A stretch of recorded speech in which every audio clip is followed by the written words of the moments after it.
ಈ ಜನ್ರೇಷನ್ ಇದೆಯಲ್ಲ, ಭಾಳ ಅದನ್ನು ಏನೋ ಒಂದು ಬೇರೆಯವ್ರನ್ನ ಟಾರ್ಗೆಟ್ ಮಾಡೋಕ್ಕೆ ಒಂದು ವೆಪನ್ ಅಂತ ಅಂದ್ಕೊಂಡಿದ್ದಾರೆ.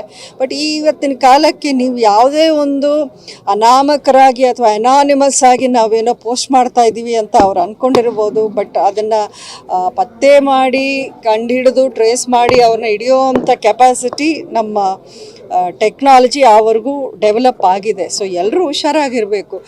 ಏನೋ ಒಂದು ಭಾವುಕರಾಗಿ ಯಾರೋ ನಮ್ಮ ಇವ್ರನ್ನ ಯಾರೋ ಟಾರ್ಗೆಟ್ ಮಾಡಿದ್ದಾರೆ ಅವ್ರ ಬಗ್ಗೆ ನಾವು ಈ ರೀತಿ ಮಾತಾಡಬೇಕು ಅನ್ನೋದಾದರೆ ಅವರ ಲೈಫ್ನ ಅವ್ರು ಹಾಳು ಮಾಡ್ಕೊಂಡಂಗೆ ಆಗುತ್ತೆ. ಅದನ್ನು ಯಾರೂ ಮಾಡೋಕ್ಕೆ ಹೋಗಬಾರ್ದು.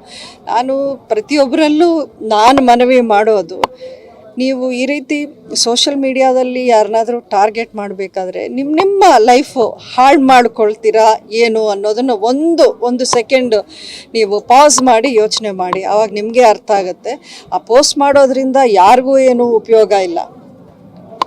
ನೀವು ಯಾರನ್ನು ಟಾರ್ಗೆಟ್ ಮಾಡ್ತಿದ್ರು ಅವ್ರಿಗೇನು ಆ ಒಂದು ನಿಮಿಷ ನೋವಾಗಿರ್ಬೋದು, ಬಟ್ ಅವ್ರ ಜೀವನಕ್ಕೆ ಇದೇನು ಬೇರೆ ರೀತಿಯ ಒಂದು ಪರಿಣಾಮ ಆಗಲ್ಲ. ಬಟ್ ನಿಮ್ಮ ಜೀವನಕ್ಕೆ ನೀವು ಒಂದು ತಪ್ಪು ಮಾಡಿದವರಾಗ್ತೀರಾ. ಅದರಿಂದ ನಿಮ್ಮ ಭವಿಷ್ಯಕ್ಕೂ ಅದು ಸರಿ ಹೋಗಲ್ಲ ಅನ್ನೋದು ನನ್ನ ಅಭಿಪ್ರಾಯ.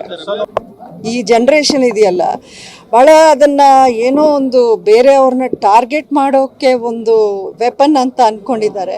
ಬಟ್ ಇವತ್ತಿನ ಕಾಲಕ್ಕೆ ನೀವು ಯಾವುದೇ ಒಂದು ಅನಾಮಕರಾಗಿ ಅಥವಾ ಅನಾನಿಮಸ್ ಆಗಿ ನಾವೇನೋ ಪೋಸ್ಟ್ ಮಾಡ್ತಾ ಇದ್ದೀವಿ ಅಂತ ಅವ್ರು ಅಂದ್ಕೊಂಡಿರ್ಬೋದು. ಬಟ್ ಅದನ್ನು ಪತ್ತೆ ಮಾಡಿ ಕಂಡುಹಿಡಿದು ಟ್ರೇಸ್ ಮಾಡಿ ಅವ್ರನ್ನ ಹಿಡಿಯೋವಂಥ ಕೆಪಾಸಿಟಿ ನಮ್ಮ ಟೆಕ್ನಾಲಜಿ ಆವರೆಗೂ ಡೆವಲಪ್ ಆಗಿದೆ. ಸೊ ಎಲ್ಲರೂ ಹುಷಾರಾಗಿರಬೇಕು. ಏನೋ ಒಂದು ಭಾವುಕರಾಗಿ ಯಾರೋ ನಮ್ಮ ಇವ್ರನ್ನ ಯಾರೋ ಟಾರ್ಗೆಟ್ ಮಾಡಿದ್ದಾರೆ ಅವ್ರ ಬಗ್ಗೆ ನಾವು ಈ ರೀತಿ ಮಾತಾಡಬೇಕು ಅನ್ನೋದಾದರೆ ಅವರ ಲೈಫ್ನ ಅವ್ರು ಹಾಳು ಮಾಡ್ಕೊಂಡಂಗೆ ಆಗುತ್ತೆ. ಅದನ್ನು ಯಾರೂ ಮಾಡೋಕ್ಕೆ ಹೋಗಬಾರ್ದು. ನಾನು ಪ್ರತಿಯೊಬ್ಬರಲ್ಲೂ ಮನವಿ ಮಾಡೋದು, ನೀವು ಈ ರೀತಿ ಸೋಷಲ್ ಮೀಡಿಯಾದಲ್ಲಿ ಯಾರನ್ನಾದರೂ ಟಾರ್ಗೆಟ್ ಮಾಡಬೇಕಾದ್ರೆ ನಿಮ್ಮ ಲೈಫು ಹಾಳು ಮಾಡ್ಕೊಳ್ತೀರಾ ಏನು ಅನ್ನೋದನ್ನು ಒಂದು ಸೆಕೆಂಡ್ ನೀವು ಪಾಸ್ ಮಾಡಿ ಯೋಚನೆ ಮಾಡಿ. ಆವಾಗ ನಿಮಗೆ ಅರ್ಥ ಆಗುತ್ತೆ.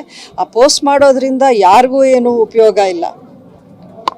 ನೀವು ಯಾರನ್ನು ಟಾರ್ಗೆಟ್ ಮಾಡ್ತಿದ್ರು ಅವ್ರಿಗೇನು ಆ ಒಂದು ನಿಮಿಷ ನೋವಾಗಿರ್ಬೋದು, ಬಟ್ ಅವ್ರ ಜೀವನಕ್ಕೆ ಇದೇನು ಬೇರೆ ರೀತಿಯ ಒಂದು ಪರಿಣಾಮ ಆಗಲ್ಲ. ಬಟ್ ನಿಮ್ಮ ಜೀವನಕ್ಕೆ ನೀವು ಒಂದು ತಪ್ಪು ಮಾಡಿದವರಾಗ್ತೀರಾ. ಅದರಿಂದ